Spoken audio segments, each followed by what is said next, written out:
Hello বন্ধুরা, good morning. কেমন আছো তোমরা সবাই? আশা করছি ভালো আছো, আর আমিও ভালো আছি। এটা বিকেল বিকেল শুরু করে দিয়েছি কি বলো তো, লুচি ভাজতে। কেন ভাজছি সবটাই তোমাদেরকে জানাবো। অবশ্যই একটা কারণ আছে, সেই জন্য তো লুচি ভাজতে শুরু করে দিয়েছি গরম গরম। তো বিকেল বিকেলেই আমি লুচি করতে শুরু করে দিয়েছিলাম। এই দেখো লুচি ভাজছি, আর লুচি করার আগে কিন্তু আমি পায়েসও বানিয়ে নিয়েছিলাম। দেখো বলতে বলতে আমার লুচি ভাজা একদম রেডি আর কমপ্লিট। তো পায়েসের ক্লিপটা তোমাদেরকে দেখাতে পারিনি, তো চলো পায়েসটাও একটু দেখিয়ে নিই।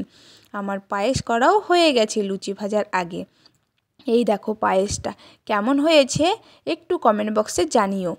তো যাই হোক, এরপরে আনা হয়েছিল চিকেন সামান্য পরিমাণে, কারণ বাড়িতে তো আর কেউ নেই, তো সেই জন্যে একটু চিকেন আনা হয়েছে। তবে আজকে চিকেনটা কিন্তু আমি ফুলকপি দিয়ে বানাবো। তোমরা কে কী দিয়ে বানাও প্লিজ একটু কমেন্ট বক্সে জানাবে। ফুলকপি দিয়ে খেতে কিন্তু ভীষণই ভালো লাগে। যারা যারা এখনও বানাওনি তারা বানিয়ে নেবে। তো চলো তোমাদেরকে রেসিপিটা দেখিয়ে নিই। এই দেখো আলু আর ফুলকপিগুলোকে একটু জলের মধ্যে ভাপাতে দিলাম, আর এদিকে গোটা পেঁয়াজ আর রসুন কিন্তু নিয়েছি গোটা। ঠিক আছে, আর এদিকে বাটার জন্য নিয়েছি গোটা জিরে, পেঁয়াজ আর লঙ্কা, আর হচ্ছে আদা। আমি কিন্তু রসুন নেইনি এটাতে। এরপরে বলতে বলতেই আমার চিকেনের সমস্ত কিছু রেডি হয়ে গেছে। এরপরে কড়াই চাপিয়ে দিয়েছি, আর কড়াইয়ে তেলও দিয়ে দিয়েছি। কড়াইটা গরম হয়ে গেলে এবার দেখো আমি তার মধ্যে দিয়ে দিয়েছি ফুলকপি আর আলুগুলোকে ভাজতে। একটু লবণ হলুদ মাখিয়ে নিয়েই তারপরে কিন্তু এটা লাল লাল করে ভেজে নেব। এই দেখো বলতে বলতে আমার কিন্তু ফুলকপি আর আলু ভাজাও একদম হয়ে গেছে। এরপরে আলু আর ফুলকপিগুলোকে তুলে নেব। তুলে নেওয়ার পরে এবার চিকেনটাকে দেখো কিভাবে আমি ফুলকপি দিয়ে রান্না করছি। তো সঙ্গে থাকো আর দেখতে থাকো আমার এই ছোট্ট মিনি ব্লগটি। অবশ্যই তোমরা ভাবছো আজকে আবার কি হলো। অবশ্যই একটা কারণ আছে, জানাবো। একটু ওয়েট করো। এরপরে দেখো আমি তেলের মধ্যে দিয়ে দিলাম গোটা জিরে ফোড়ন, আর দিয়ে দিয়েছি পেঁয়াজ আর ওই গোটা রসুন। আজকে কিন্তু রসুনগুলোকে বাটিনি। গোটা গোটা রসুন মাংসের মধ্যে দিলে খুবই টেস্টি হয়, তো সেই জন্যে আজকে রসুনগুলোকে বাটিনি, একটু গোটা গোটাই দিয়ে দিয়েছি।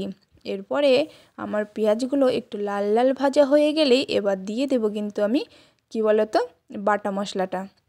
এবার বাটা মশলা দিয়ে একটু ভালো করে নেড়ে চেড়ে নিয়ে তারপরে দিয়ে দেব মাংসটা।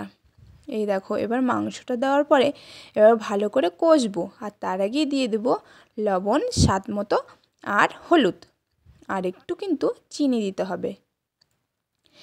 চিনি দিলে কিন্তু তরকারির কালারটা একটু ভালো হয়, তো সেই জন্যই একটু সামান্য পরিমাণে চিনি দিতে হবে। এরপরে ভালো করে কষবো মাংসটাকে, ভালো করে কষে নিয়ে, আর এইদিকে যে ফুলকপি আর আলুগুলোকে ভাজা হয়েছে তখন কিন্তু সঙ্গে সঙ্গে দেওয়া চলবে না।